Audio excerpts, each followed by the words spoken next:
Hello, good people. Welcome to our show. Hello, bad people. Welcome to our show. Hello, anyone who wanna learn more about digital marketing and sales. Welcome. Because today we are going to discuss more about monetization, how you can monetize your efforts, how you can get results, because many people are still chasing volume. They want to get traffic, but they don't care a lot about getting results and sales. I'm so excited to discuss this topic with John Ainsworth. How are you? Good, man. How are you?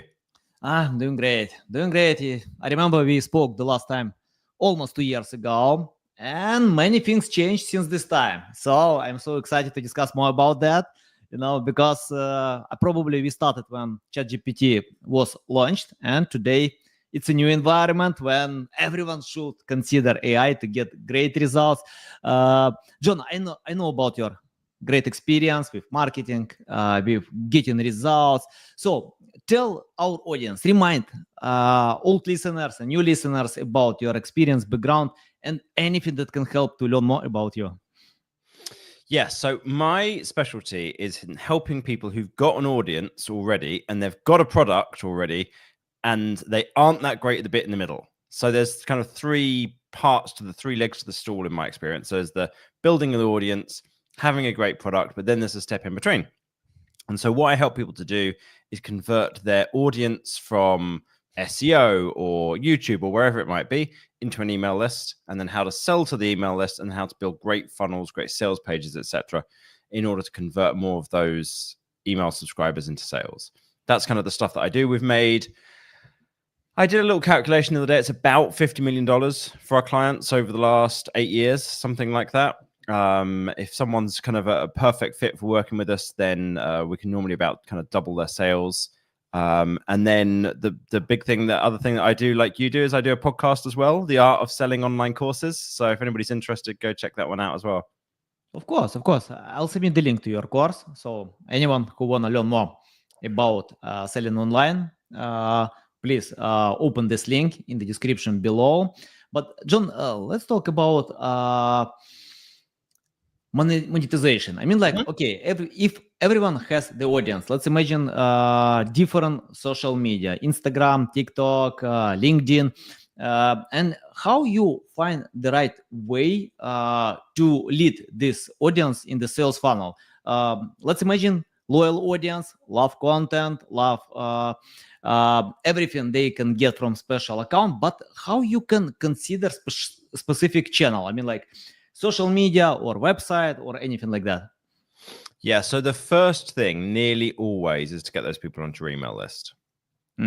So the straightforward, simple thing there is have a great lead magnet. Maybe you've got an individual lead magnet for an individual video that you do. Maybe you just have one great lead magnet you post everywhere.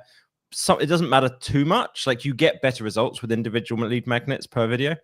But the crucial thing is get people onto your email list, because you can sell much better from email than you can directly from website traffic, TikTok, Instagram, YouTube, anything like that. It's astronomically better. It's about like 5 times more sales from the same audience that you've got if you get people onto your email list.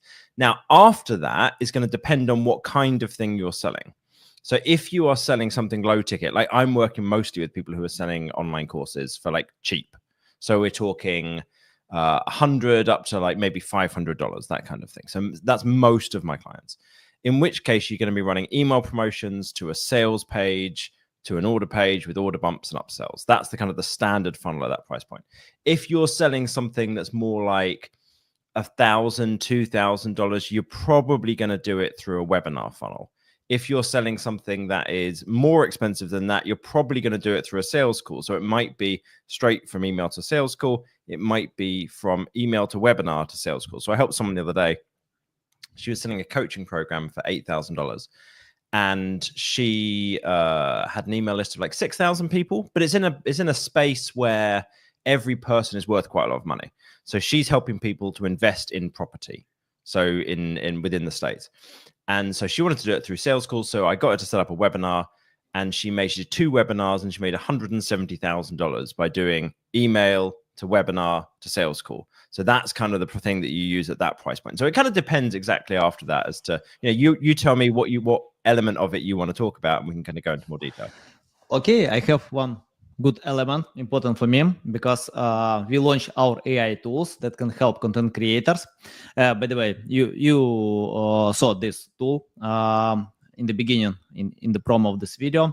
So and for now we extended our free limits. We gave almost everything for free for small websites, and we got a huge list of emails, who subscribed, because I mean, like in the beginning of the process, we wanna just to get loyal audience who get value from our tools, and we have this extended limits because competition is huge, but we wanna acquire this loyal audience first. And yeah, of course, I'm going to monetize because we need to cover our expenses. It's important, but I'm not sure if we are ready on this stage. But yeah, probably I can become your client on that. But you still need to convince me, to give me insights how you can. For example, I have a huge list of emails, and all of them are real, who subscribed, who tried my free limits. But for now, I need to change to limit a little bit more. I mean, like to give something for free, still to give something for free, but to encourage to subscribe to get more extended limits, or for example to limit what I have. So for example, if you do this job, what will you do? So the first step, right, when you've got an email list of people, is to survey them, is to learn about them, because there's no point trying to market blind where you're like, I've got these ideas of things that might work. We need to understand everything about the audience. We've got to understand them better than they understand themselves. So we're going to be doing survey would be the first thing. And there's to two groups. So one is to the buyers and one is to the non-buyers. So those are quite different mentalities people have got. So we're going to ask questions like, what are your pain points? What are your desires? What is it that you're looking for? What else have you tried before in order to solve that problem? What were your frustrations with those other things? What are you hoping for to achieve with this? How do you want your life to be different? All of this stuff, right? We want to learn about them. So then the next step is analyzing it. So there's two types of ways we're going to do this. One is to go through and find what are those most common pain points, so that we can like break it down and kind of summarize stuff together. So say, right, there's 5 main pain points that people have got, but they're describing it in various different ways. But we want to identify what are those 5 most common and list them from the most painful and the most common down to the smallest. But then the second way of doing it is to actually take the language that those people have been using and separate that out in a different document. So the first one's going to be the customer avatar, and the second one is going to be the customer language document. And here, what we're trying to do is you take people's exact words and phrases. So not summarizing it, using the exact words that they have been using when they've explained the problem, so that you can use that back to them. So that's step 1. So step 2 is now figuring out which of those pain points you're going to hit first. Okay. Sorry, John, for interruption. Yes. No, go for it. Yeah. Let's discuss more about step first. Yes. I mean, like how technically it looks. So you will send emails with this service? Yeah, you do it in like type form or something like that. Come up with questions. I've got a free course anybody can get if they want to get hold of it. We normally just give it to clients, but anybody who's listening to your podcast is welcome if they drop me an email, John, John, @datadrivenmarketing.co. Got a free course, tells you exactly how to do every part of it. No upsells in there or anything. Just drop me an email, I'll send you the link. So yes, you just have the survey, and then what you do is you take the results from it. I mean, I'll kind of summarize. You take the top 20% of people, the people who gave the longest answers, and you prioritize those ones, because the people who gave the longest answers are the hottest prospects. They tend to be kind of the same thing. If somebody is really interested in solving this problem, they will tend to explain the answer in more detail. If someone's just like filling in the survey because you asked them to, and they just put like, biggest pain point, not sure what to do with SEO. That's not a hot prospect. And we don't care about the people who aren't that hot prospects. We want to know about what are the people who really, really want to solve this problem. What do they think? What are their issues with it? So you prioritize those top answers, and like that's what you really focus on when you're doing this analysis. Yeah, love it, love it. It's like old marketing before algorithm, because Yeah, it's human algorithm. psychology. That's the bit of marketing that doesn't change no matter what the Yeah, tech changes. Yeah. yeah. Algorithm little bit confused people and many started to pay more attention to satisfy robots algorithms. But today I something that I love about new environment, because AI search can change a lot of things, because Mm, like it's tough to learn AI algorithm, probably impossible, because it's growing fast. According to some data, 70% of all results are changing in 2-3 months. So basically you can figure out one version, but the second version can be quite different. And I check out, for example, even if you ask the same question on AI search, you can get different answers. So AI mm, can learn to understand and give different answers. So it's normal, it's okay. That is why I think today that you mentioned to learn about customers yeah. and think how you can bring value to these customers, how you can win their attention. It's very important. Yeah, so it's old marketing that works much better than any algorithm. Okay, Jen, let's go to the next stage. Yeah. So the next thing then is going to be figuring out which of those pain points you're going to focus on when you're writing an email promotion. So you want to choose one, right? So let's kind of break this down a little bit. What do you think, just as an example, what do you think would be the pain point that your audience might have before having done the survey? What do you think might be some of the pain points that they might be having that your offering solves?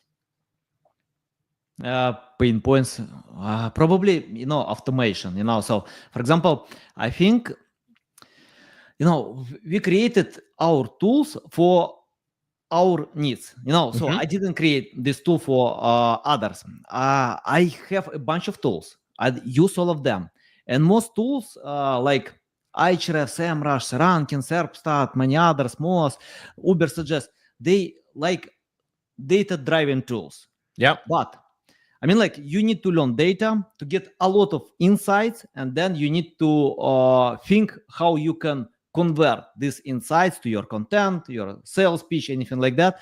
So and that was tough, because for example, if you go to Ahrefs, you need to download report, you need to use your experience to find important things, then to delegate to someone else. But why we decided to create our own tools? Because we had a client in weight loss niche in the US, and this client had like 100,000 traffic. Not bad, by the way, good traffic, from SEO, but he couldn't grow for 3 years. 3 years without traffic. And he came to us for advice and asked what I need to do, because all his competitors, like billion-dollar companies, well-known companies, Shakeology, many others. So, and he asked us what he can do differently, because for 3 years he invested in content creation, in updating content, in link building, many things, but nothing works, nothing. So the volatility was like 5-10% up down, nothing special. So what we did, we analyzed all website, and we found that he uses many data, a lot of data from different websites, from Ahrefs, SEMrush, but all these tools provide a lot of unnecessary data. You need to figure out which data are important, critical for your specific project. And then we analyzed that on his specific website, he didn't, all meta tags were written for the sake of having them, nothing special. So Mhm. what I did, I just rewrote all meta tags, titles, descriptions on this website, and traffic grew 2 times in month. Just like from Wow. 100,000 people to 200 people, a lot of traffic. And the traffic was like a few $1 million, a lot of money. So we signed a good contract, we cooperated for a long time. We grew traffic to 700,000 people in 2 years, but in the first month we doubled this traffic because of paying attention to important critical element. That is why we decided to create this tool. We created a tool that can help to learn all your meta text, titles, descriptions, estimate from 0 to 100, and to provide scoring system for CTR. For example, if your let's imagine your score like 40, you can increase to 60 to 70, to give more insights, because people are not blind. They read before clicking. They want to get information like in emails everywhere. They want to read, consume. Then if you give a strong reason to open your content, they open. So simple twist can make magic. You can double traffic in something that you can ignore. And we created this tool where you can fix all meta tags inside the tool. So you don't need to download, to send to other people, to explain how it works. You can open, put your website, scan, find all meta tags, and improve scoring inside the tool without download. Then you can share this report with others. Again, you save a lot of time. Just share the link where your content managers, I don't know, copywriters can fix everything. Then you can update content inside the tool. You don't need Grammarly because we have grammar errors, we check them. You don't need Google Docs because you can share all these documents. You don't need GPT-5 because we adapted this. You don't need SEO parameters, readability, Hemingway, because in Hemingway you can learn about readability. So we decided to create everything inside one tool. Automation. I mean, like, you don't need many third-party tools. So we decided our pain points. So when you decide your pain points, you can decide your customers' pain points. So I mean, like, it's automation to save your time. Okay, so there's two big things that I've got from you so far there. One is that people have all these different tools, Ahrefs, SEMrush, etc., right? And it gives them lots of data, but a lot of it is unnecessary. And so people are probably, I'm guessing, quite confused. So like they have all this data, but they still don't know what to do.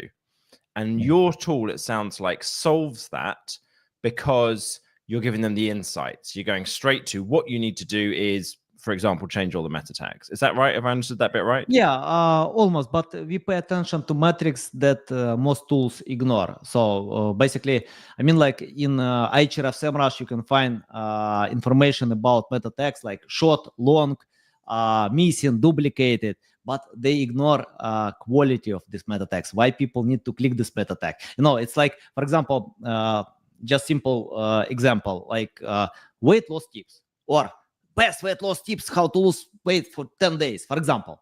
Or I don't know, people can click more when they see numbers, when they see brackets, when they see powerful words. So all these tools ignore simple elements. We decided just to combine all of them from Mo study, from HubSpot study. We learned a lot of studies and created our algorithm. So it's like the tool that pays attention to important metrics. That's it.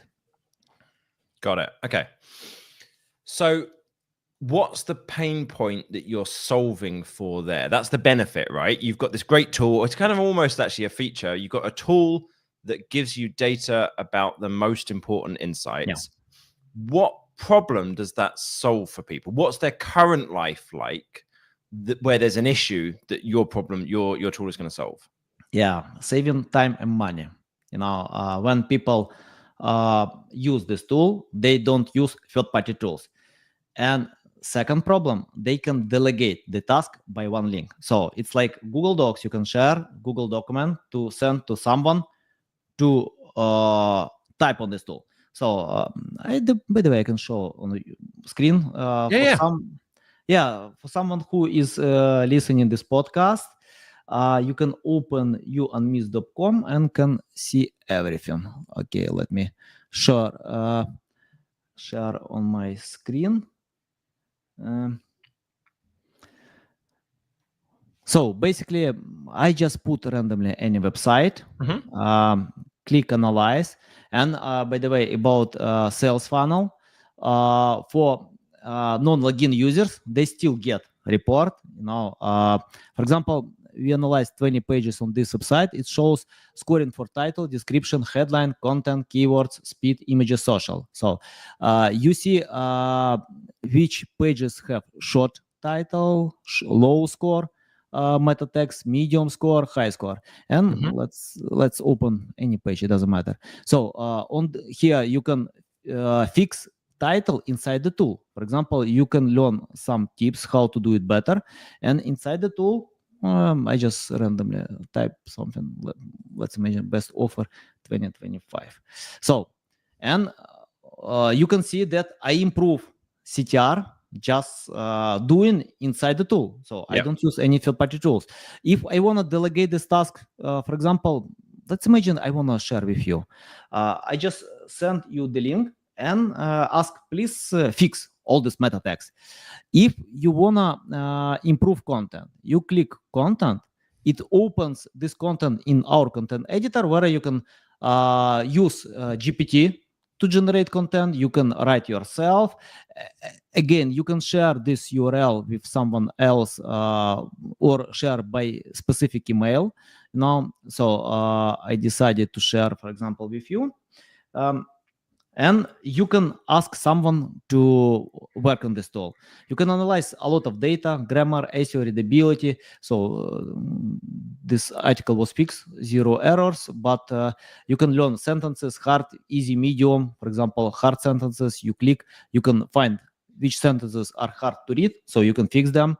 You can, if you need to learn top Google, for example, if you want to provide more insights, just copy result, any heading from top Google and put to your content. You can work with that.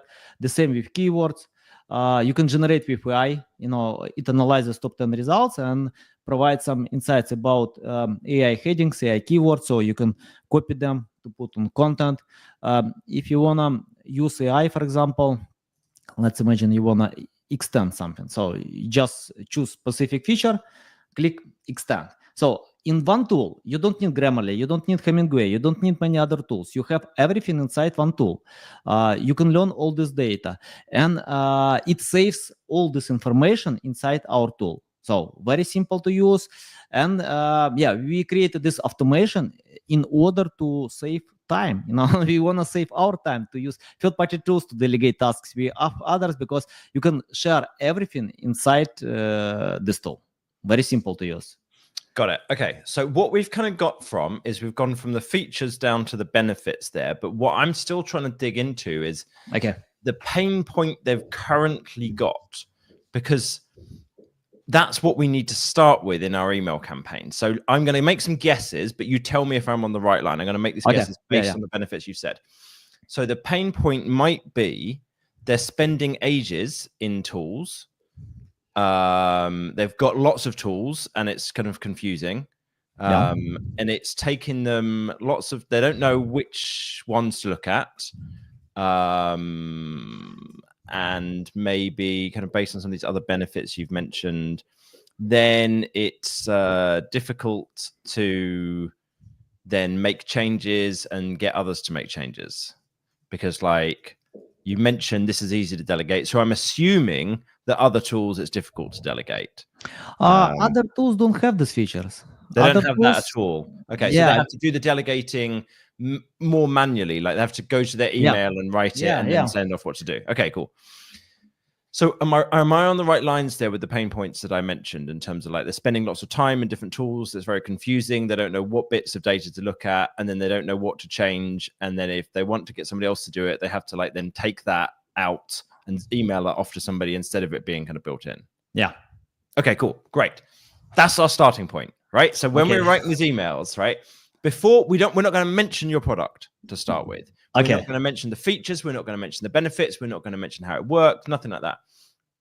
What we want to do is start with someone's current situation, and we want to show that we understand where they're at.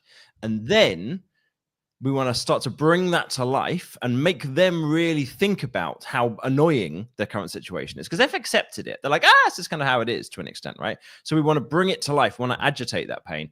And then we want to give them some kind of a little solution as a helpful starting point. And then that has set them up. Now they're in the right mental state to think, man, I wish I could solve this problem. Then in the next email, we're going to start to talk about your product and your service and like why it's helpful. But we have to get them into that state first. It's a technique in copywriting known as pain agitation solution. But the way that we do it when we're writing email promotions is we do 3 separate emails, a pain email, an agitate email, and a solution email, over the course of a week. And we do them using open loops. So we're referring back to the earlier parts and telling people there's later parts coming. We're doing all of that before we ever mention that something's available for sale. And when we started doing that, we found 2 things.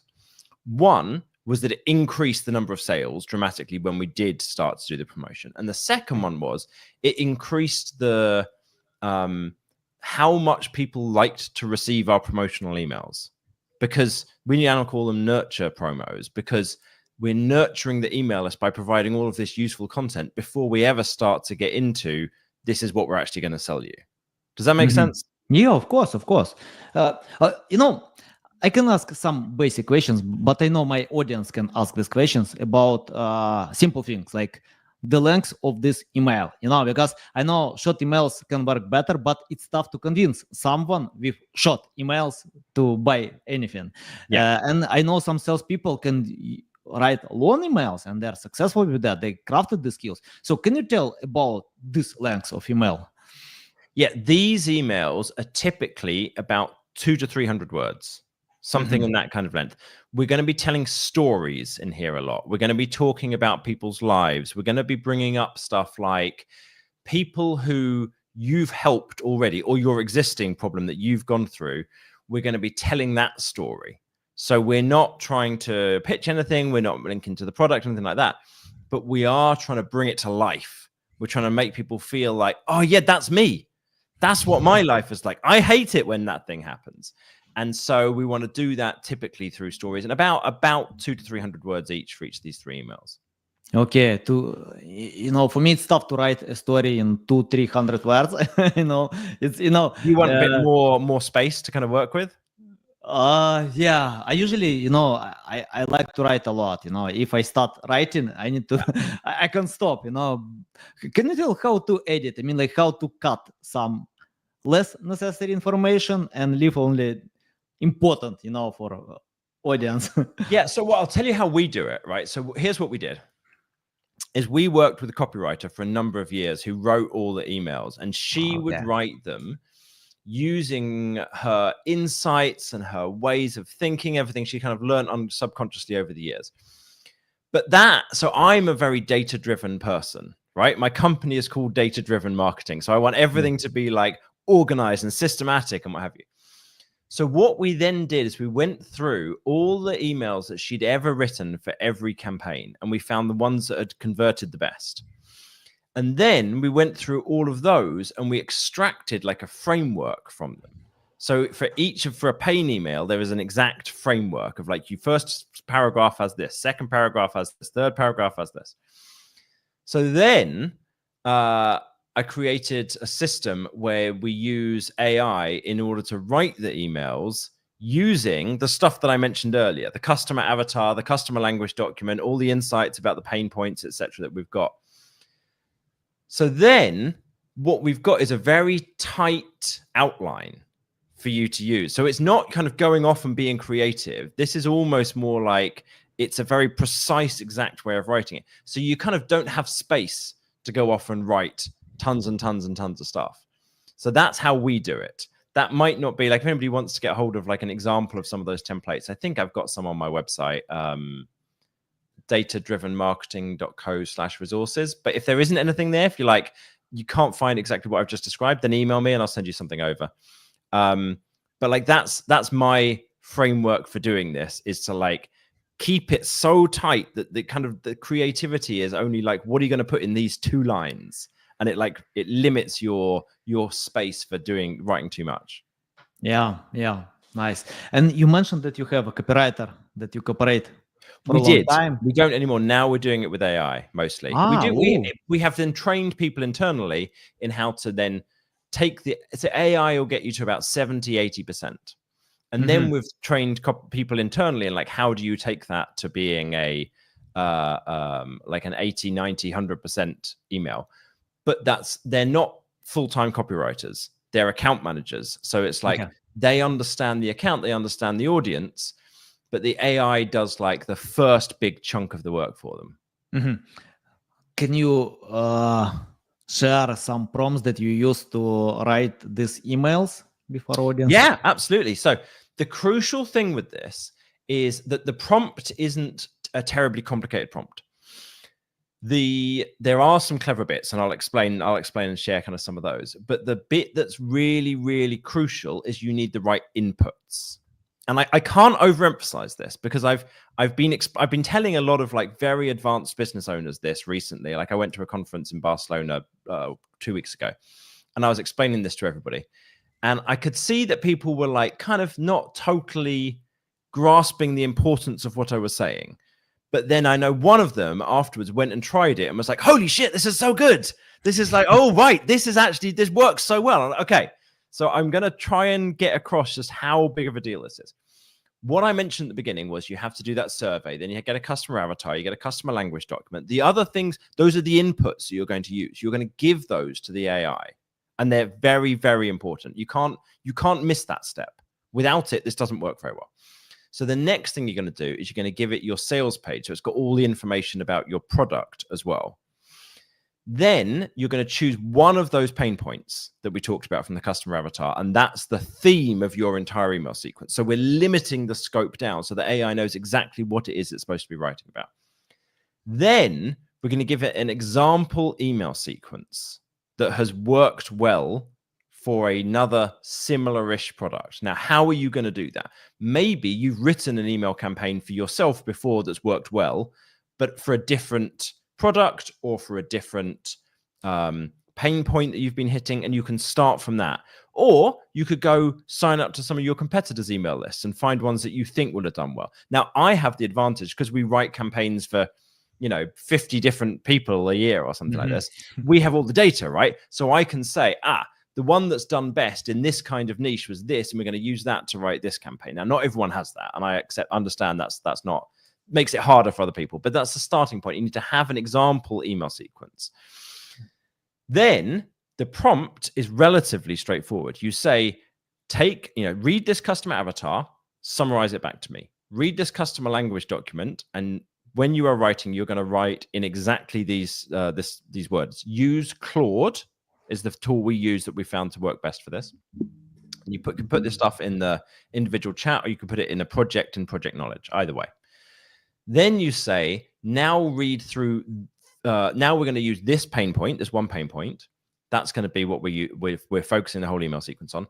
Write the first email using this example email, but aimed at this customer avatar, using the language from this customer language document and using the information from the sales page, and it writes that first email, and then you check it. And once you're happy, you say, right, now write the second email, but refer back to the first one. So you're making sure these all kind of follow together, and you do it one email at a time like that.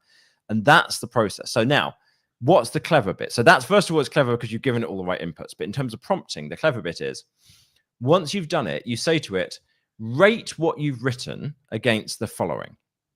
How out of 10, how truthful is it? Is there anything in there that you've made up that isn't true? Because AI makes some shit up now, right? Yeah. Second thing is how convincing is this? How much have you used psychology in order to make everything that you've written really convincing? And then thirdly, like, how much is this actually addressing the exact stuff that I gave you from the customer avatar, the customer language document, etc.? And it'll often give itself like a 7 out of 10. And you say, okay, rewrite it, but this time get it to a 9 out of 10. And you get it to kind of iterate and go back through and redo it. Once you've done that, you've got a great starting point. Now, most people at that stage can then go through, if they're the creator of the product, and go through and go, oh, that's not quite right, I'm going to tweak this, what have you. But you've got a set of emails that are based on a successful campaign in this kind of space, exactly aimed at your customer, exactly using your customer's language, and exactly aimed at your product. And so that's like the huge bulk of the work is done already there. Yeah, awesome, love it. John, let's discuss about another important element of email: design. I wanna share 3 different people. First, my wife. If she can see beautiful, I don't know, clothes, dress, fashion, she will love it. Probably you can sell anything. I will pay, but she will buy. So the second customer, my son. If he can find any influencer, for example, we'll send him, I don't know, TikTok video, email, anything like that. So, like new sneakers for $300, the best sneakers ever. I can compare with regular sneakers, nothing special, but someone with great influence can recommend him, and he will convince me to buy it because it will change his life. And the third customer, me. Yeah. I don't care about brands. I don't care about design in emails. If I see emails with design, I skip them. I feel it. Someone wants to sell me. But if I see friendly style without any pictures, just text, yeah, you can catch my attention. So basically, can you tell how to find this balance between? I described 3 different customers, but Yeah. can you tell, for example, how to find out which customer specific project can have? Yes. So there's a couple of rules of thumb, and then there's some things that we're going to be able to tweak based on the type of client. So design on sales pages is incredibly important. Design in emails for selling courses, which is my main thing, not all that important. You really shouldn't have all that much design in there. Now, if you're selling stuff for e-commerce, if you're selling products, very, very important, because a lot of e-commerce email marketing and SaaS, like you're doing email marketing, or course email marketing, are completely different, like utterly and totally different. So e-commerce is all about, you can just have, not just, a major component of it is to have beautiful pictures of the products within the emails themselves. And that is a lot of the selling is happening in the email through the design. So if you're selling dresses or shoes or what have you, you need to have all of that beautiful design going on. When you're selling something like courses or SaaS, it's not the same style. So the only 2 things that we have that are like designed in the kind of emails that we're sending out to people is that we have the button, so the call to action button. We've tried it where you have just hyperlink text, and most of the time, it's not hard and fast rule, but most of the time that works better to have a button that's very prominent, easy to see, different color to the rest of the font, to the rest of the text, etc. The other thing that works is to have a countdown timer. And so that, when we ran tests on it, increased sales by 7% to have the countdown timer within the emails itself. It's more important to have it on the sales page when you've got an offer that only lasts a week. It's very, very important to have it on the sales page. It's even useful to have it on the checkout page. But having it in the emails gave another 7% boost. And like, you can use a tool like Deadline Funnel or whatever else in order to kind of do that. Now, that's a general rule. That's most of the time, that's how it is. Sometimes for some clients, it's different. Like if it is a very design heavy brand where it's all a big part of their style and the way they work is we sell things that are beautiful, then sometimes it's worth making the emails more beautifully designed. But that kind of, what we tend to do is look back at what have they done before, what kind of fits with their style, their aesthetic, what they're trying to achieve, etc. But if you're just after a simple answer, I would say probably don't worry about having lots of design elements to your emails. Yeah, I agree with that. By the way, according to some data, that simple text look more friendly, Yes. and without special design, people can feel that that was not written like sales pitch. It's more about like you can get emails from your colleagues, customers. So they don't design any emails, they just write text. Yes. Yeah. So when we're doing our email newsletter, which we send out once a week, then it looks like a newsletter. It's formatted like a newsletter. It's got a background, a header, all this kind of stuff. When we're sending out sales emails, they just look like it was me sending an email to you from Gmail. Yeah. Nice. You mentioned a few times about sales page. I think it's more important than anything else. And I have the same struggle by creating sales pages because I want to add everything. I want to describe each element, each feature, each data point that customers can get. I want to explain, but I can't because I need to write a book, you know, Yeah, for yeah, that. yeah. So, can you tell about best practices? I mean, not best practices. Okay, how to personalize specific sales page and to share what customers really need. Yeah.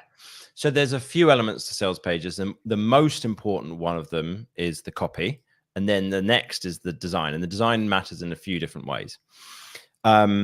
So with the copy, we always start with that, and we'll just do it like in a Google Doc before we start to set it up as a design page. There's 15 crucial elements to have on a sales page.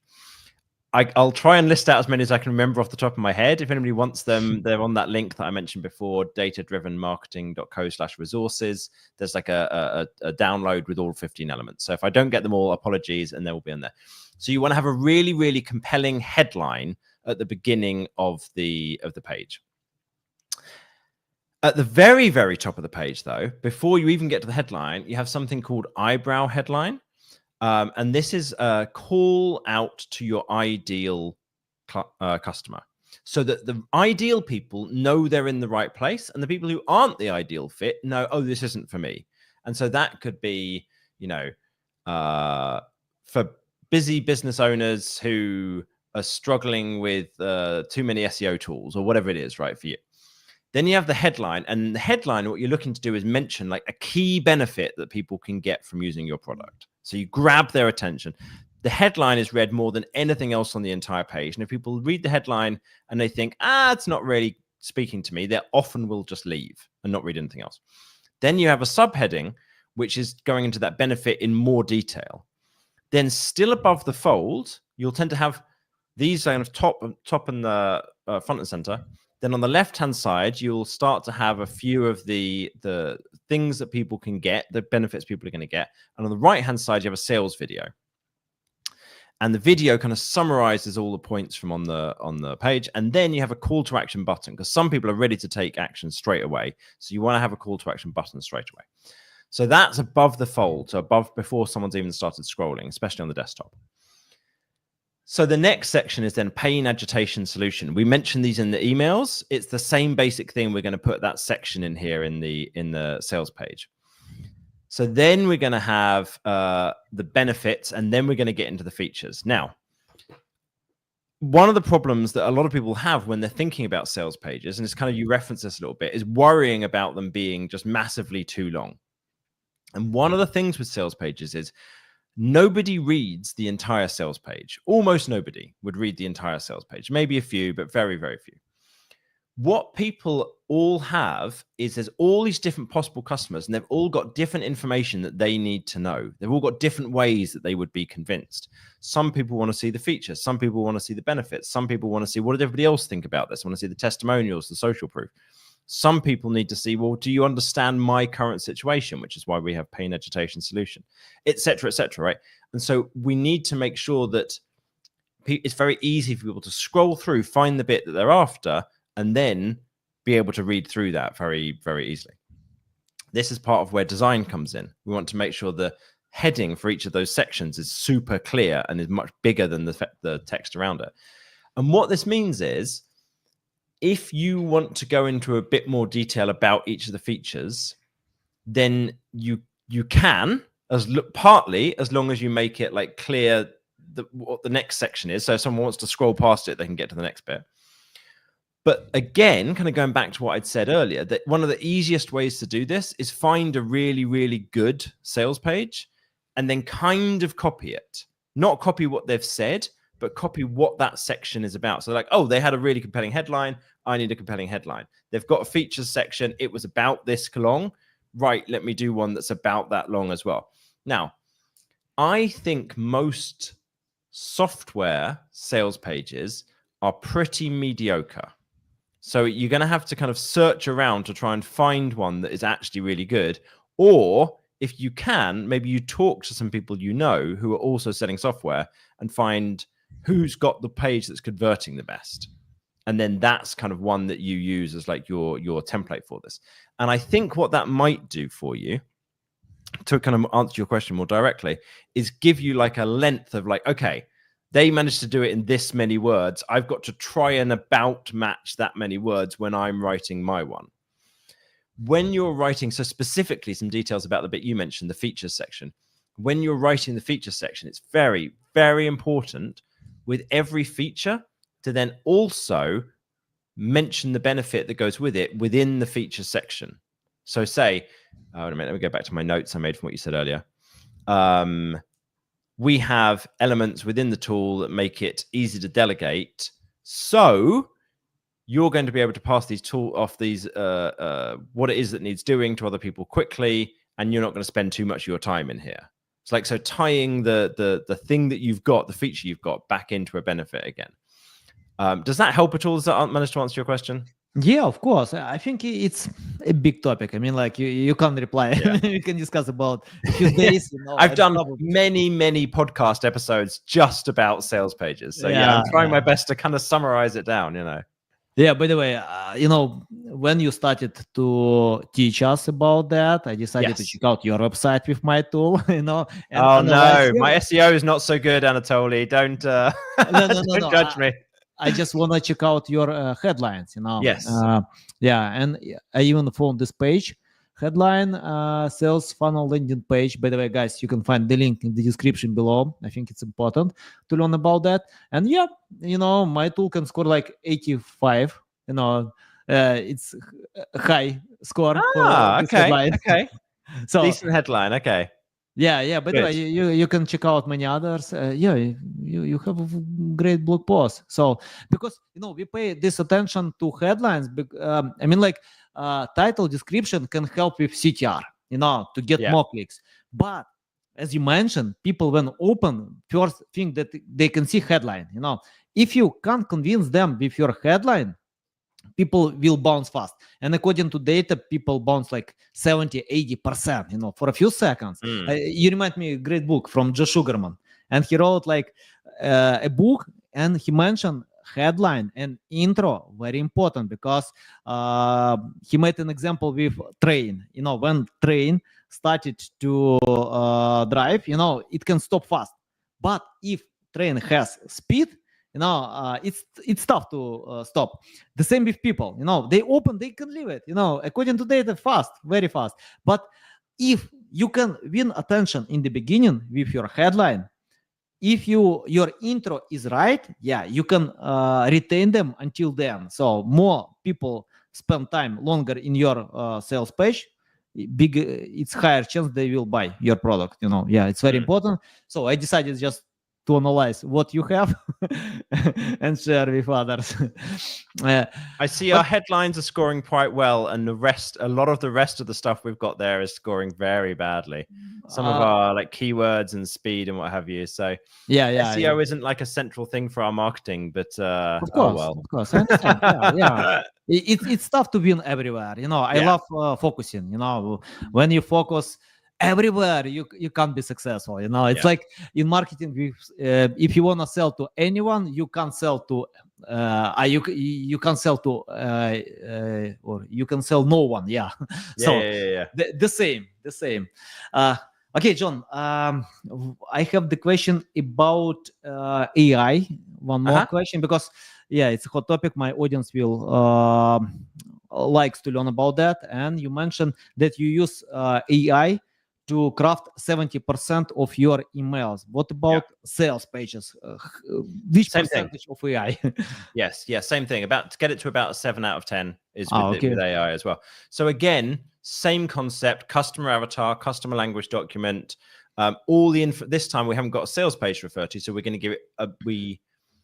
Get clients to fill in a long survey, and then we use the data from the survey in order to kind of give it the input about the product, the features, the benefits, the pain points, etc.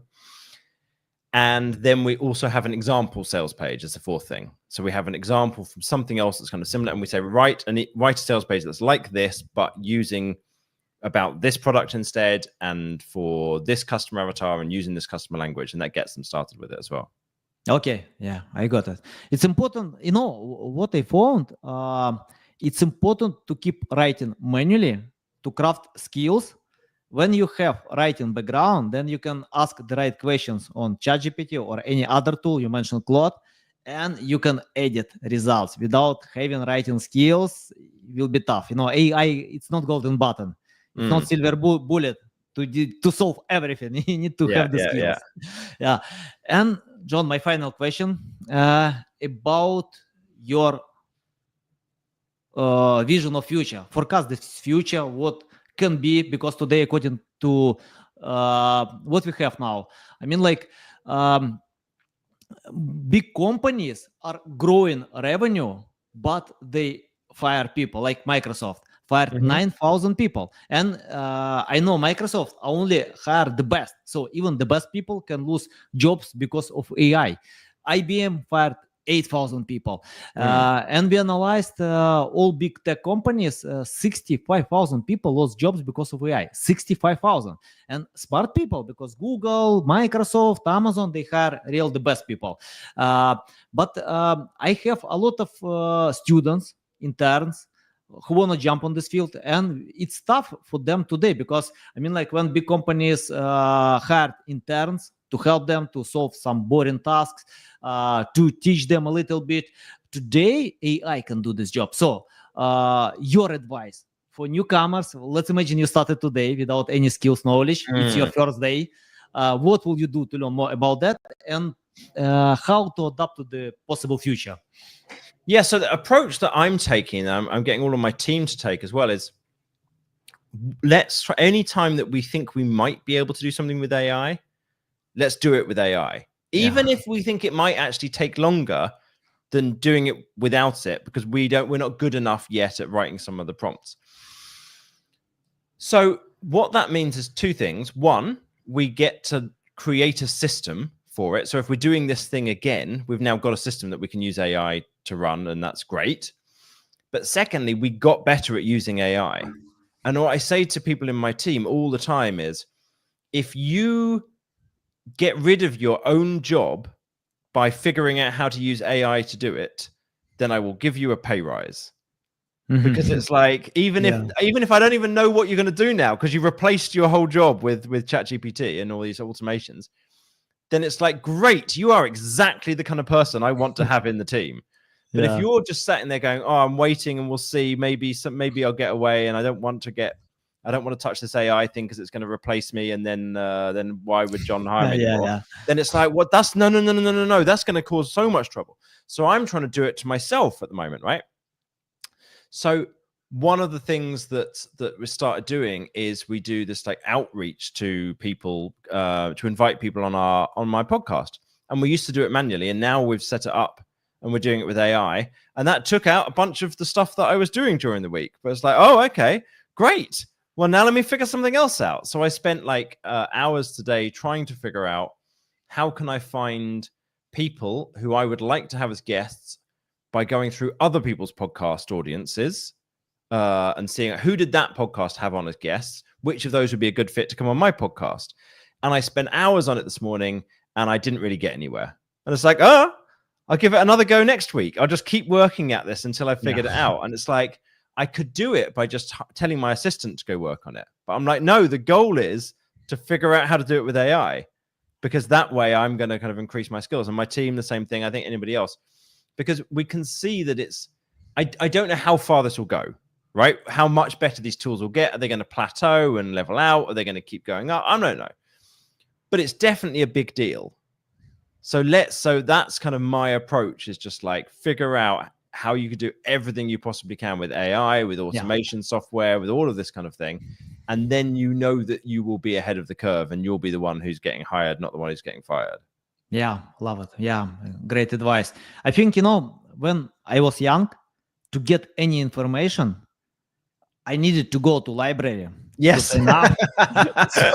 For a book. Today, Google, YouTube, ChatGPT, you have everything. Everything. So if you start from scratch, just learn from online courses, Google, whatever you like more. Take this knowledge and play with that. Play with ChatGPT, play with Claude, test different prompts, fail many times. When I started PR, and we started PR because we promoted one finance niche, and we paid like $6,000 for one press release. $6,000, but the main goal was to write 12 press releases. 12. It's like $72,000 a week. And I thought, okay, we have no this money. We need to find a way. And I started to write PR myself without any skills, without knowledge. First 3 months, I failed completely with everything. I wrote a bunch of press releases and I didn't get even one backlink. Nothing. After 3 months, I got first backlink. Wow, yeah, it's the right direction. After 9 months, CNN, Forbes, Yahoo Finance, Wow. Bloomberg, many big websites, Business Insider. And, because of failing for a long time, I failed. You say your approach how to write emails, and I learned from 100 case studies. I read 1,000 articles about PR, how to craft it, how to do it, and it's important to make your hands dirty. To try, to fail, try, fail. So I mean, like today, it doesn't matter if companies want to hire you or not. Just do it. Just do it. Go ahead. You can acquire skills and to leave no doubts about your future. John, It's a big pleasure. Thank you so much. I love this experience. You usually speak on my podcast one time in 2 years, so I hope we can see in 20, you're getting 3 years. Yeah. So I don't know, probably AI influencers can replace us, if AI can write 70% of emails. Yeah. maybe, right? Yeah, we'll see. I don't know, but I'm excited about the future. Thanks a lot. A big pleasure. Tell the best way how to keep learning from you, how to reach out to you, how to follow you. Yeah, I mean, if anybody's got a course business and they've got a good sized audience, then that's where we can help you to grow your revenue. That would be just drop me an email, john@datadrivenmarketing.co. Or if you want to learn about this topic and like we've got lots of episodes about podcasts, about sales pages and emails and all of this kind of stuff. Search for the podcast, The Art of Selling Online Courses. If you want to look at our website, datadrivenmarketing.co. So those are the ways. Nice. Guys, if you want to learn from John, you can find all links in the description below. If you reach out to John, let him know that you found him on this podcast. But I highly recommend to personalize. You can use AI, but please personalize this message. Even 70% with AI, but please personalize. So, because it's a big chance you can go to spam inbox.